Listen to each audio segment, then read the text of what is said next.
आज हम आपको जानकारी देंगे कि वास्तुनुसार शयन कक्ष का प्रयोग कैसे करें। आप अपना भवन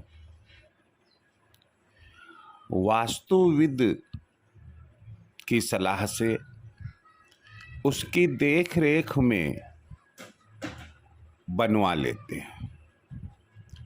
कहाँ बेडरूम, कहाँ किचन, कहाँ पूजा कक्ष, कहाँ मेहमानों का कैसे स्टेयर्स होनी चाहिए, आदि आदि आदि।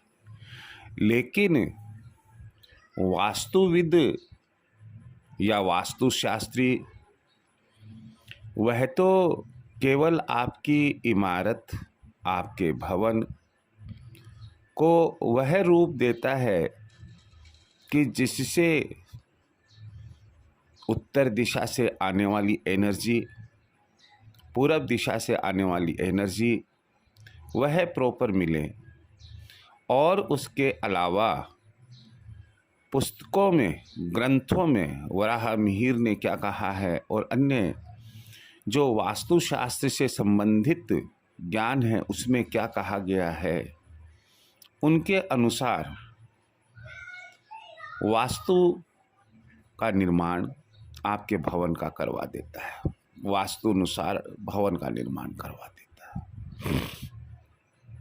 लेकिन भवन की हर इकाई, जो कक्ष जिसे हम कहते हैं, चाहे वो रसोई कक्ष हो, पूजा कक्ष हो, शयन कक्ष हो, भवन में जितने कमरे, जितने हॉल, जितनी खाली जगह है बची हुई है, उन तमाम का यदि आप वास्तु नियमों के अनुसार प्रयोग नहीं करेंगे तो ये तो पक्की बात है कि सब कुछ होते हुए भी कुछ नहीं है। जैसे आजकल कहते हैं, पढ़े लिखे गंवार, MBBS की डिग्री है, दूसरी मास्टर डिग्रीज है, लेकिन नॉलेज नाम की चीज़ उनके पास में कुछ भी नहीं है। हम साधारण विषय पर नहीं जाएंगे, अपने विषय पर जाएंगे। मैं अपने विषय को आगे बढ़ाऊं, आपसे यही कहना चाहूँगा कि प्लीज़ आप पूरा ज़रूर सुनिएगा। सबसे पहला बिंदु जो शयन कक्ष के बारे में हम ले रहे हैं तो यह है कि यदि घर में बड़े बुजुर्ग है, पिताजी है, माताजी है, तो ऐसी स्थिति में उनका जो बेडरूम आप रखें वो नैऋत्य कोण में ही रखें। यह बेडरूम अन्य कमरों की तुलना में बड़ा भी होना चाहिए। और यदि माता पिता नहीं हैं और आप ही स्वयं पूरी फैमिली को कंट्रोल करते हैं, फैमिली के मुखिया है, तो आपका जो कक्ष है वह नैऋत्य कोण में होना चाहिए, साउथ वेस्ट में होना चाहिए। मकान यदि 2 मंजिला है तो आपका कमरा या आपके माता पिता का कमरा ऊपर की मंजिल पर होना चाहिए। मान लो आपके माता पिता भी है, आप भी हैं, तो आपके माता पिता को आप जो शयन कक्ष देंगे, बेडरूम देंगे, वो नैऋत्य कोण का देंगे। और आप और आपकी पत्नी का जो शयन कक्ष होगा वायव्य कोण होगा। मान लो आपने बच्चे की शादी की है, नवविवाहिता बहू और बेटा है, तो जो नया जोड़ा होता है उसे हमेशा वायव्य कोण वाला ही कमरा शयन कक्ष के रूप में दिया जाता है। अगला जो ध्यान रखने योग्य बात है शयन कक्ष के संबंध में वह यह है कि जो बेड आजकल अपन देखते हैं कि डबल बेड का चलन है, डबल बेड आप लगाते हैं, जहाँ तक हो सके वो अलग अलग दो खंडों में नहीं होना चाहिए, सिंगल ही होना चाहिए। कहने का मतलब, कहने को तो वो सिंगल पीस है, परंतु है वो 6x6 का जो स्टैंडर्ड साइज होती है। दूसरी बात ये है कि उस पर जो गद्दे बिछाए जाते हैं, आजकल हम देखते हैं 3x6 के गद्दे आते हैं, तो ऐसे गद्दे ना बिछाए, दो अलग अलग गद्दे ना बिछाए। आप सिंगल गद्दा 6x6 का ही बिछाएं, लगाएं। और यदि कोई आपने बेड की साइज अलग ली है तो आप स्पेशल ऑर्डर देकर सिंगल गद्दा ही बनवाएं, चाहे वह भारी ही क्यों ना बन रहा हो। ध्यान देने योग्य अगली बात है कि सोते वक्त आपका सिरहाना दक्षिण में और पांव उत्तर में होने चाहिए। बेड के संबंध में एक बात मैं आपको और बताना चाहूँगा कि अगर हम बॉक्स वाला बेड लेते हैं, और जनरली आजकल 99.99% बॉक्स वाला बेड ही मिलता है, तो आप बॉक्स में फालतू सामान बेकार सामान ना रखें। बहुत ज़रूरी हो वो सामान ही रखें, बाकी यूजलेस कोई भी सामान ना रखें। अगली बात है कि सोते समय आपका बेड एग्जैक्ट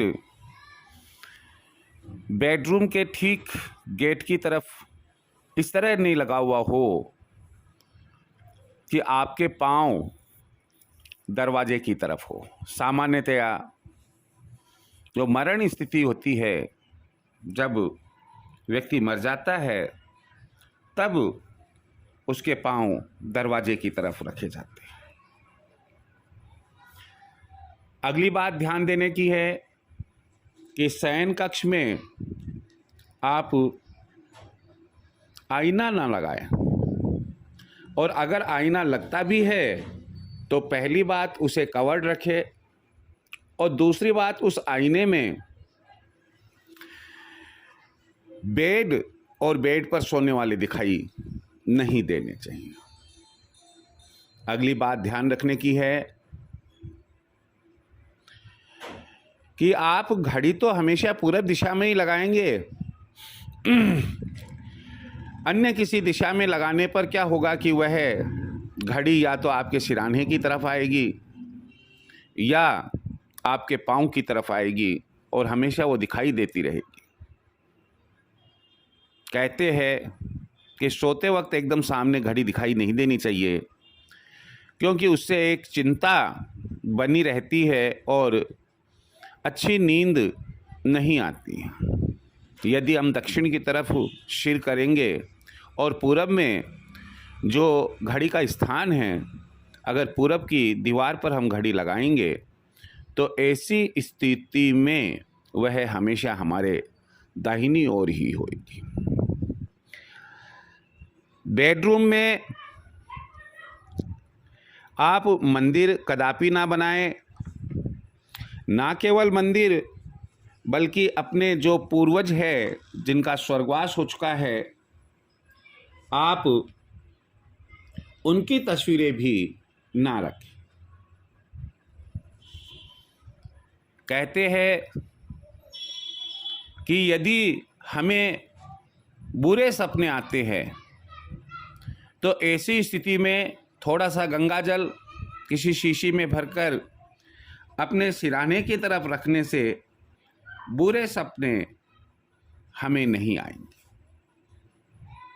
रात को सोने के पहले आप अपने इष्ट देवता को ध्यान करें और अपने पूर्वजों को प्रणाम करें, ताकि पूरे दिन जो हमसे गलती हुई है उसकी हम क्षमा मांग सकें। शयन कक्ष में कभी भी झूठे बर्तन नहीं रखने चाहिए। यदि आप ऐसा करते हैं तो ध्यान रखिएगा कि परिवार में कलह क्लेश बढ़ता है और धन की हानि होती है। कई बार हम देखते हैं कि बेड के सिरहाने हम कुछ छोटी अलमारियां और शेल्फ लगवा लेते हैं। ये ऐसा भी नहीं होना चाहिए। यदि घर में जगह कम है और या जगह है भी लेकिन आपने आग्नेय कोण को चुना है शयन कक्ष के रूप में, तो यह भी ठीक नहीं रहता है।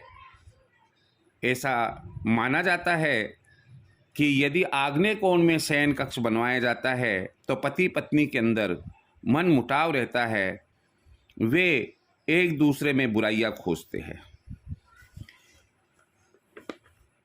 शयन कक्ष में सामने घुसते ही यदि संभव हो तो पति पत्नी का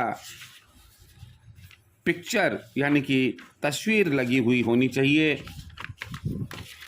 शयन कक्ष में कभी भी आप हिंसक जानवरों की तस्वीर ना रखें। यदि रखना ही है तो सफ़ेद हंसों का जोड़ा रखें।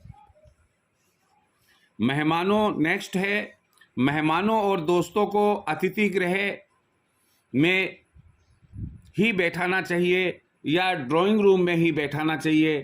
कभी भी मेहमानों को या अपने दोस्तों को शयन कक्ष में नहीं लाना चाहिए। ऐसी मान्यता है कि यदि हम अपने मेहमानों को या दोस्तों को शयन कक्ष में आए दिन लाते रहते हैं तो इससे शयन कक्ष में नकारात्मक ऊर्जा उत्पन्न होती है और रिश्तों में दूरियां बढ़ जाती है। शयन कक्ष में हमें गमले यानी कि फ्लावर पॉट भी नहीं रखने चाहिए, लेकिन यदि हमें ऐसा लगता है कि फ्लावर पॉट रखना ही है तो ऐसी स्थिति में हम आर्टिफिशियल फ्लावर्स के फ्लावर पॉट्स रख सकते हैं। जहाँ तक हो सके शयन कक्ष में मन को लुभाने वाला ही कलर आपको करवाना चाहिए। पर्दे इस प्रकार से लगवाएं कि जो हमारे मन मस्तिष्क को बेचैन नहीं करे। यदि हम वास्तु अनुसार अपना भवन बनवाते हैं और वास्तु के नियमों का पालन भी करते हैं तो ऐसी स्थिति में निश्चित है कि हमारे परिवार में, हमारे दाम्पत्य जीवन में हमेशा सुख शांति बनी रहेगी और हम धन धान्य से भरपूर रहेंगे। कभी हमारा मनमुटाव नहीं होगा, रिश्तों में दरारें उत्पन्न नहीं होगी। इसी के साथ जय श्री कृष्ण।